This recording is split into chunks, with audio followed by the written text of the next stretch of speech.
Hello. Welcome to Sleep with Stories.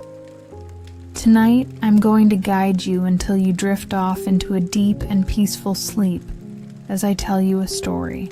And today's story, by popular request, is the story of Aladdin. Settle into a comfortable position. If you're here now, at this very moment, know that you are far from any danger, any trouble.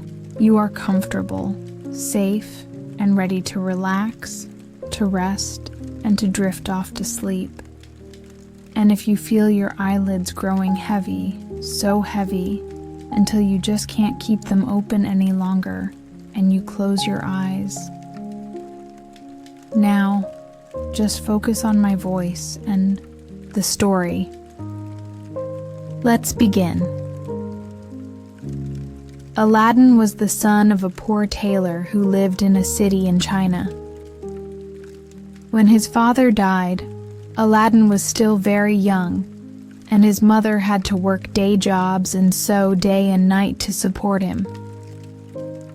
One day, when he was about 15 years old, he was playing in the street with some friends.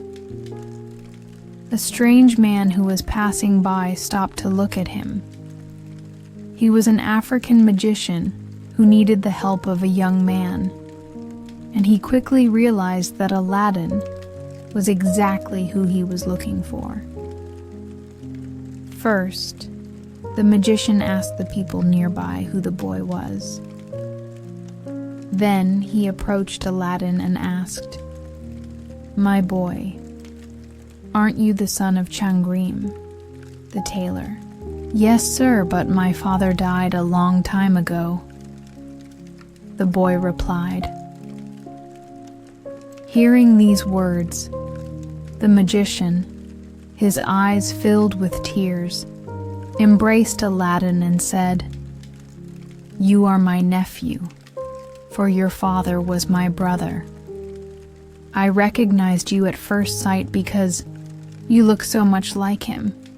The man gave Aladdin 2 gold coins, saying, "Go home and tell your mother to prepare dinner.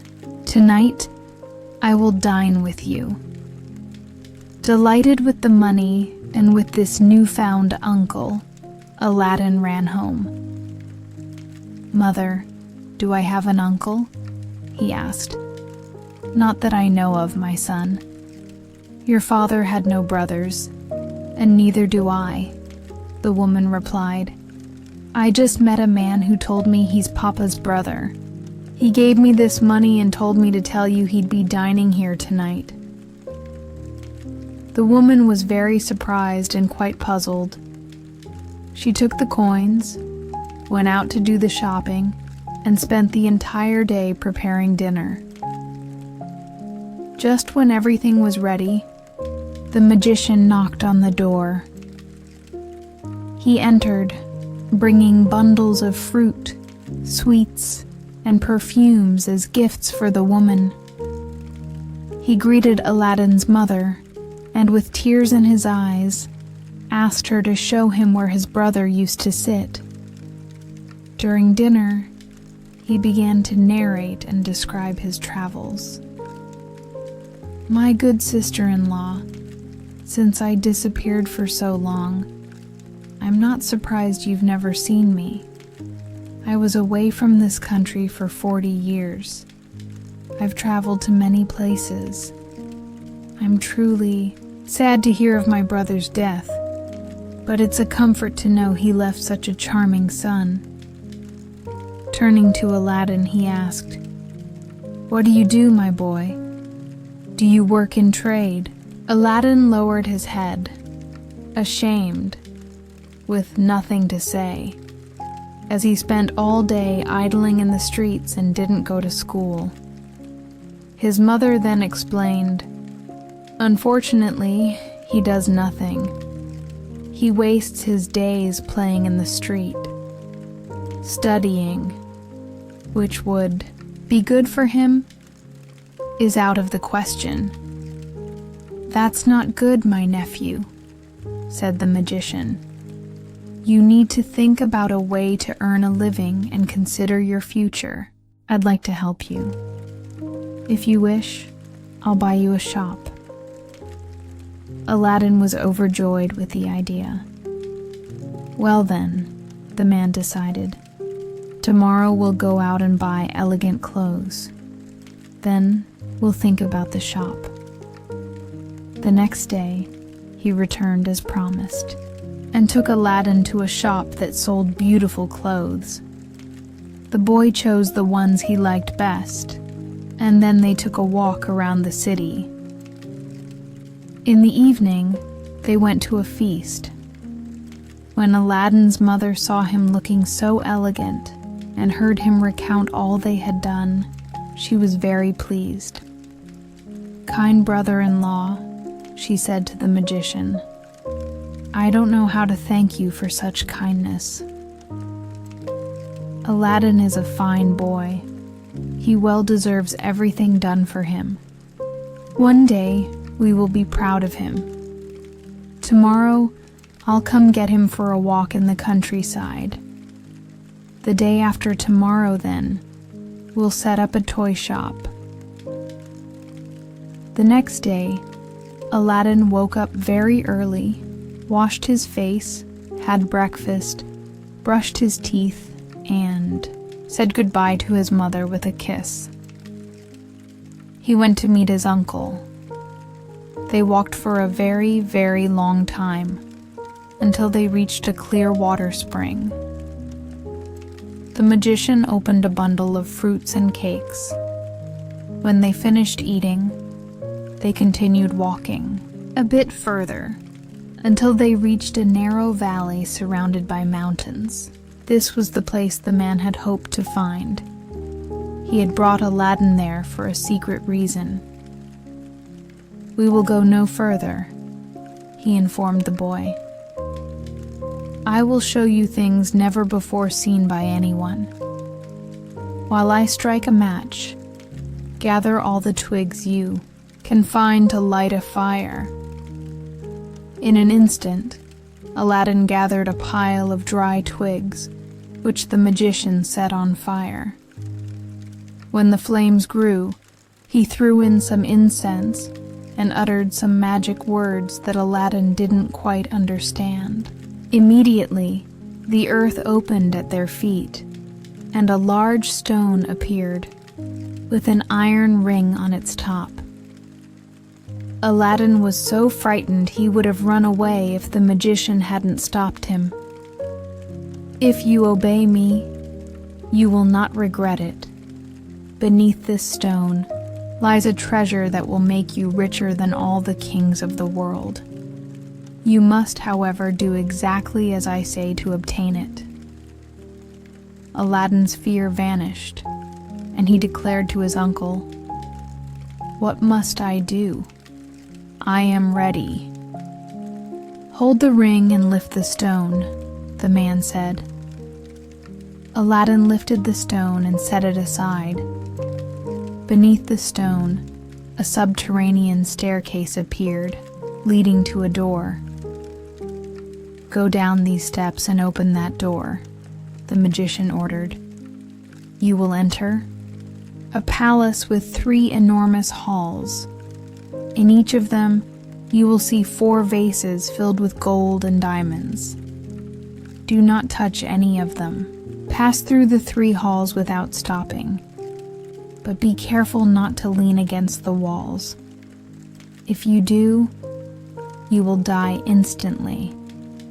At the end of the 3rd hall, there is a door that opens onto an orchard where the trees are laden with beautiful fruits. Crossing the orchard, you will reach a wall where you will find a niche. In that niche, there is a lit lamp. Take the lamp, throw out the wick and the oil, and bring it to me as quickly as you can." Saying these words, the magician took a ring from his finger and offered it to Aladdin, explaining, "If you obey me, this will protect you from all harm. Go, my nephew, do everything I've said, and we both shall be happy for the rest of our lives." Aladdin descended the steps and opened the door. He found the 3 halls, passed through them carefully, and reached the orchard. He went to the wall, took the lamp from the niche, threw out the wick and the oil, just as the magician had told him. Finally, he tied the lamp to his belt. He was ready to return, but looking at the trees, he was enchanted by the fruits. They were of different colors: white, red, green, blue, purple, and all sparkling. In truth, they weren't fruits, but precious stones: pearls, diamonds, rubies, emeralds, sapphires, and amethysts. Aladdin, not knowing their value, thought they were simple pieces of glass. He was, however, charmed by their colors and picked some of each color, stuffing them into his pockets and into the leather pouch he wore hakik to his belt. Thus laden with treasures, he hurried through the halls and soon reached the mouth of the cave. He saw his uncle waiting for him at the top of the stairs and called out, "Give me your hand, uncle. Help me out of here." "First, give me the lamp," the magician demanded. "Actually, I can't right now. I'm carrying other things that make it difficult to climb, but as soon as I'm up there, I'll give it to you," Aladdin explained. The magician, who was desperate to possess the lamp, became irritated by the boy's audacity. He threw some more incense into the fire, uttering a few magic words. Instantly, the stone moved back into place, sealing the exit of the strange cave. When Aladdin found himself in darkness, he tried to reach the door leading to the halls again, to see if he could get back to the orchard.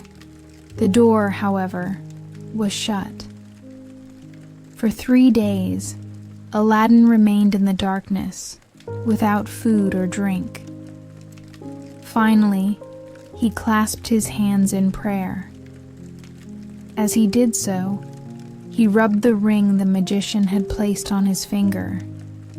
In that same instant, a huge and terrifying genie emerged from the earth, saying, "What do you wish? I am the servant of the ring and will obey your commands."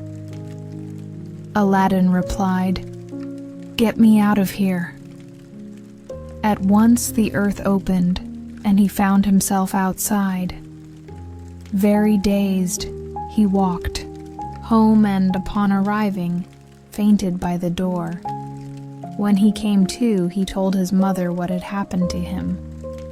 He gave her the lamp and the fruits he had brought, and then asked her for something to eat, to which she replied, "My son, I have nothing in the house, but I've sewn some clothes. I'll go sell them, then I can buy something." "Instead of the clothes, mother, sell the lamp," the boy said. She picked up the lamp and began to rub it to clean it, as it was very dirty. At that moment, a genie appeared, who shouted very loudly, "I am the genie of the lamp and will obey the person holding it." The woman was too frightened to speak, but the boy quickly grabbed it and said, "Get me something to eat." The genie disappeared, and minutes later, returned balancing a silver tray on his head, upon which were 12 silver dishes filled with the finest foods. There were also 2 empty plates and 2 empty cups. He placed the tray on the table and vanished again. Aladdin and his mother sat down and ate with great pleasure. "I've never seen or tasted such delicious food," After they had eaten everything, they sold the silver dishes, thus getting enough money to live comfortably for some time. One day, while walking through the city, Aladdin heard an order from the Sultan. All shops were to close, and everyone was to clear the streets because his daughter, the princess, was going to the sea baths and could not be seen by anyone. The young man hid behind a door from where he could see the princess as she passed. It wasn't long before she went by, accompanied by a host of attendants. When she passed near the door where Aladdin was hidden, she lifted the veil covering her face, and Aladdin saw her. The girl was so beautiful that Aladdin fell in love and wished to marry her. Arriving home, he told his mother of his love for the princess. The lady laughed and replied, "My son, you must be mad to think of such a thing." "I'm not mad, mother, and I intend to ask the Sultan for the princess's hand. You must go to him to make the request." "Me? Go to the Sultan? You know very well that no one can speak to him without bringing a rich gift," the lady informed him. "Well, I'll tell you a secret. Those fruits I brought from the cave aren't simple pieces of glass. They are jewels of great value. I've looked at precious stones in jewelers' shops, and none are as large or shine as brightly as mine. Offer them. I'm sure they will win the Sultan's favor." Aladdin took the stones from the cupboard and brought them to his mother, placing them on a porcelain dish. The beauty of their colors astonished the lady, who became certain that the gift could not fail to please the Sultan. She covered the dish and the jewels with a beautiful linen cloth and set out for the palace. The crowd of those who had business at court was large. The gates were open, and she went in. She stood before the Sultan. He, however, took no notice of her presence, nor paid her any mind. For a week she went there daily, always standing in the same place. Finally he saw her and asked what she wanted. Trembling, the good woman told him of her son's ambition. The Sultan listened to her kindly and asked her what she carried in her hand. She removed the cloth from the dish and showed him the glittering jewels. What a surprise he had upon seeing such marvels.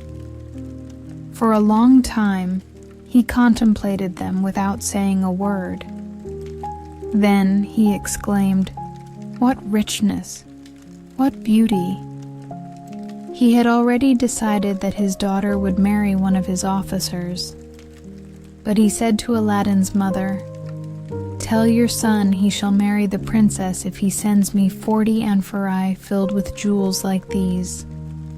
They must be delivered by 40 servants, all richly dressed." Aladdin's mother bowed low to the ground and returned home, thinking all was lost. She gave the message to her son, hoping he would give up. Aladdin smiled, and when his mother had left, he picked up the lamp and rubbed it. The genie appeared instantly, and Aladdin asked him to bring everything the Sultan had requested. The genie disappeared and returned bringing 40 servants, each carrying on his head a vase filled with pearls, rubies, diamonds, emeralds, sapphires, and amethysts. Aladdin ordered them to proceed to the palace, 2 by 2, and asked his mother to present the gift to the Sultan. The servants were so richly dressed that everyone in the street stopped to look at them. They entered the palace and knelt before the Sultan, forming a semicircle. The servants placed the vases on the carpet. The Sultan's amazement at the sight of such riches was indescribable. After contemplating them for a long time, he rose and said to Aladdin's mother, "Tell your son I await him with open arms." The lady, overjoyed with the news, wasted no time. She ran off and gave the message to her son. Aladdin, however, was in no hurry. First, he called the genie and requested, "I desire a perfumed bath, a luxurious outfit, a horse as beautiful as the Sultan's, 20 servants, and furthermore, 20,000 gold coins distributed in 20 purses." All of this appeared before him immediately. Aladdin, elegantly dressed and mounted on the beautiful horse, rode through the streets, inspiring admiration in everyone. The servants marched by his side, each carrying a purse full of gold coins to distribute among the people. When the Sultan saw the handsome young man, he came down from his throne to receive him. In the evening, he offered him a grand feast. He wished for Aladdin to marry his daughter soon, but Aladdin told him, "First, I will build a palace for her." As soon as he returned home, he called the genie and said, "Build me a palace of the finest marble, encrusted with precious stones. In it, I want to find stables, coach houses, footmen and servants, and the finest decor with the most luxurious furniture in the world."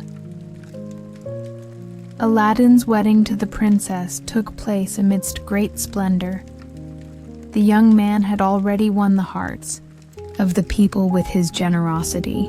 For a long time, they were immensely happy.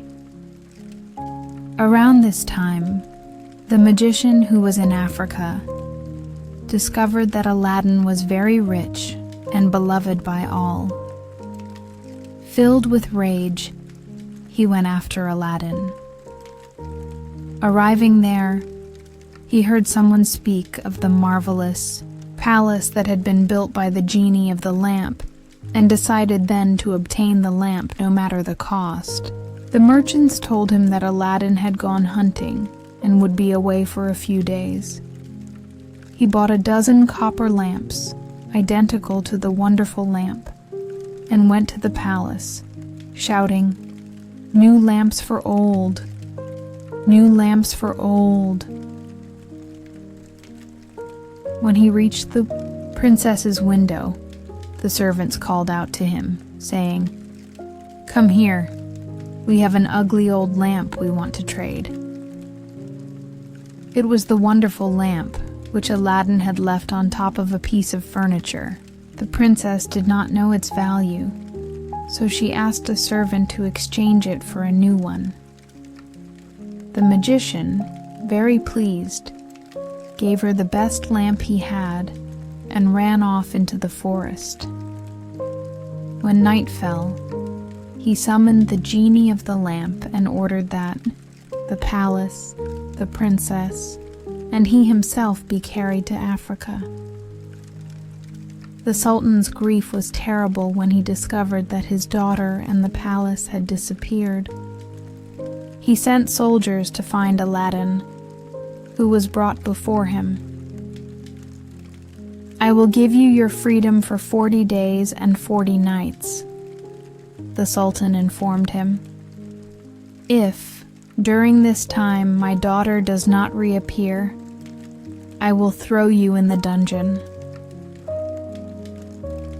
Aladdin wandered throughout the city, asking everyone he met what had happened to his palace. No one could give him any information. After much walking, he stopped at a stream to quench his thirst. He bent down and cupped his hands to scoop up some water. As he did so, he rubbed the magic ring he wore on his finger. the genie of the ring, appeared and asked him what he wanted. "O powerful genie, return my wife and my palace to me," he implored. "That is not within my power," said the genie. "Ask the genie of the lamp. I am only the genie of the ring." Then Aladdin asked, "Take me to wherever the palace is." Immediately, the young man felt himself carried through the air. Finally, he arrived in a strange land, where he soon spotted the palace. The princess was crying in her room. When she saw Aladdin, she was overjoyed, ran to meet him, and told him everything that had happened. Aladdin, upon hearing about the exchange of lamps, immediately realized that the magician was the cause of all their distress. "And guess what?" he asked his wife. "Where is the old lamp now?" "The old man carries it in his belt and never parts with it, night or day."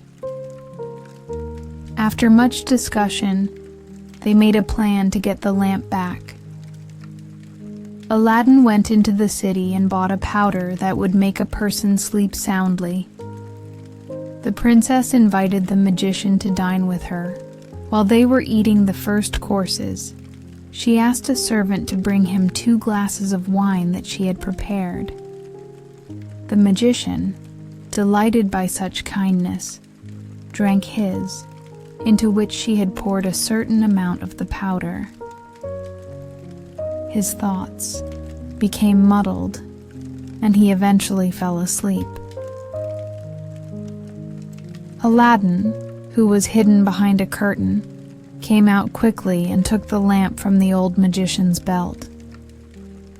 Then, he ordered the servants to carry the magician out of the palace and leave him far away.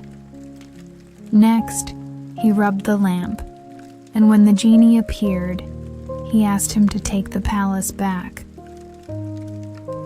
A few hours later, the Sultan, looking out his window, saw Aladdin's palace shining in the sun. He then ordered a feast that lasted for a week. The magician, when he woke up the next day and found himself in the middle of the street without the lamp, was desperate. He fled far away and never returned. Aladdin and his wife lived happily ever after.